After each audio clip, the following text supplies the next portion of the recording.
Thank you for the introduction. I think for me, I just want to take a moment to take this all in. It's been a while since I graduated here, but I've got a lot of fond memories, so it's been lovely to reminisce this morning so far. To the Dean, the faculty members, the esteemed guests, parents, families, and to the graduates, good morning. It's such an honor to be here with you today. To the graduates of 2023, congratulations to you. Congratulations to your families, your parents, partners, children, communities. An achievement as significant as this is never without the support of others.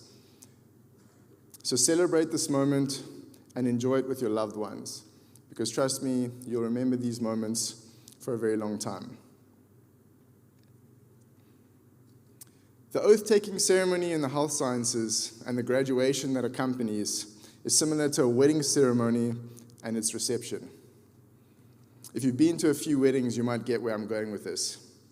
The ceremony is the legal part of the proceeding, the part where we make a commitment to this profession, to love and to cherish it. We take an oath to serve humanity with our knowledge and skills, and this is a significant endeavor, something we must commit to wholeheartedly.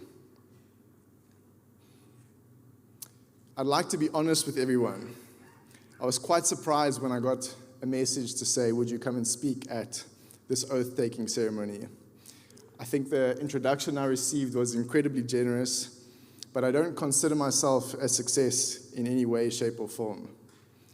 I'm a product of educational opportunities, similar to many of you.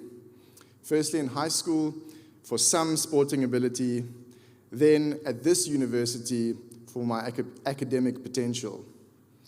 I've failed more times than I can recall, both in my life and in my education, and it's only been 11 short years since I sat exactly where you are sitting today. However, I do believe that I've learned some lessons along the way, and that you might like to hear some of them as you embark on the first chapter of your professional career.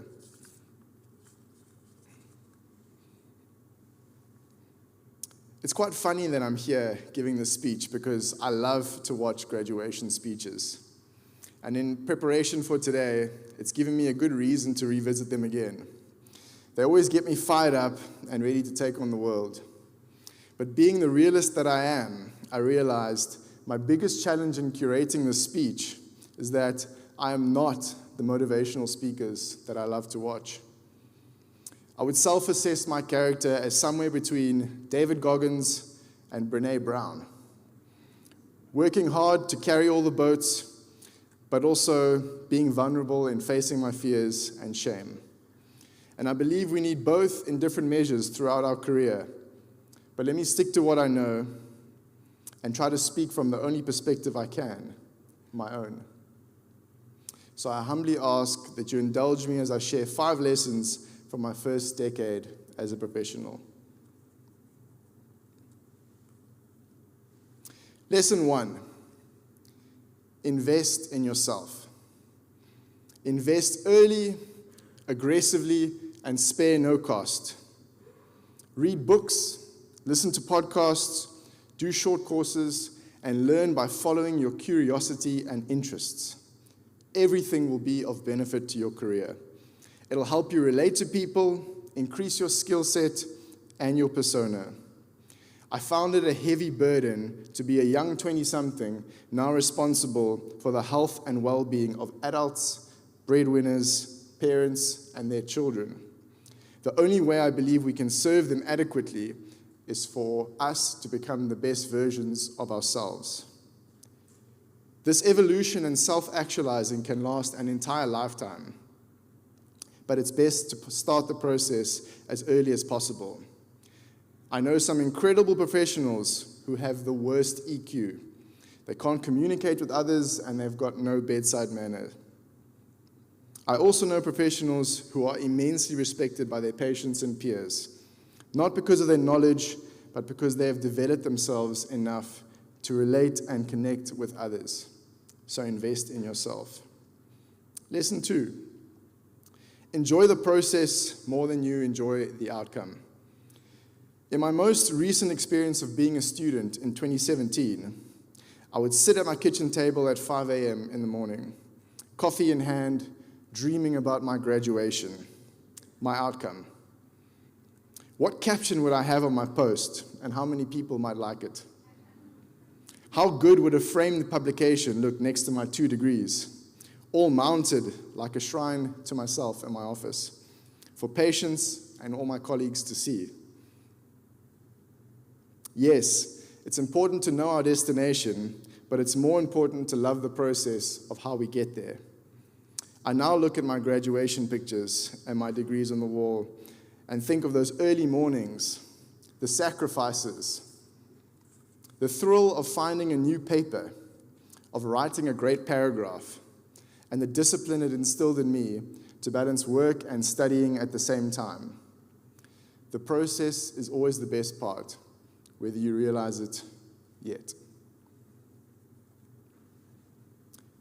Lesson 3, think about thinking. Learning to reflect was one of the best skills I learned during my time at this university. I know that sounds like I should probably ask for a refund if that was my main learning outcome, but it's true what they say, hindsight is 20/20. The only way we can see the wood from the trees is to look back and reflect. I like to write my thoughts in a journal or on my phone, and it seemed like a juvenile thing to do.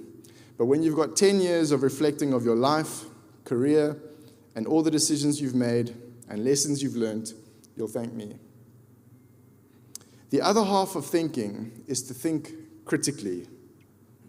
This is the faculty of health sciences, so you must think like a scientist.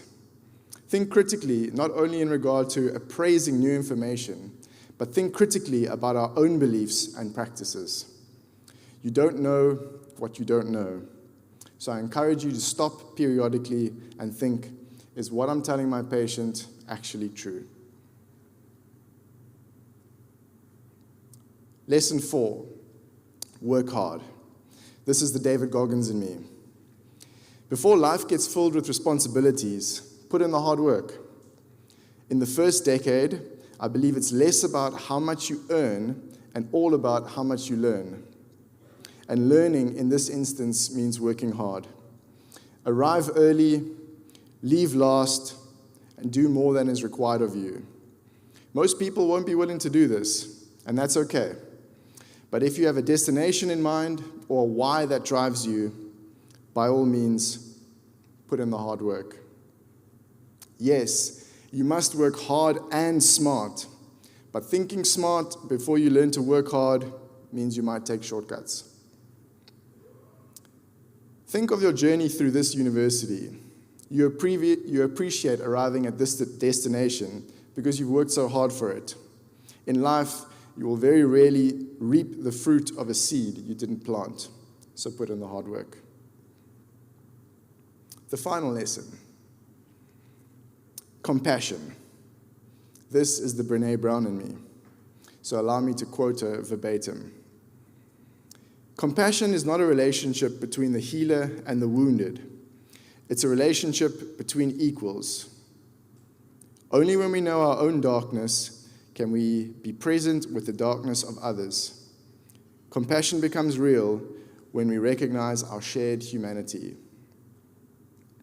In a country as diverse as ours, and with as much disparity as ours, I think this is a crucial concept, to recognize our shared humanity. It's an enormous responsibility to have a career in service of others, and I hope we start by offering this compassion to ourselves so that we may give it to others.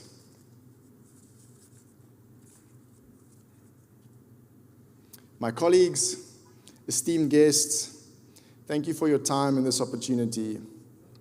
I wish you health, happiness, and fulfillment in your next chapter. Go well in service of others. I hope you'll remember your time here as fondly as I do and build a fruitful career on this solid foundation.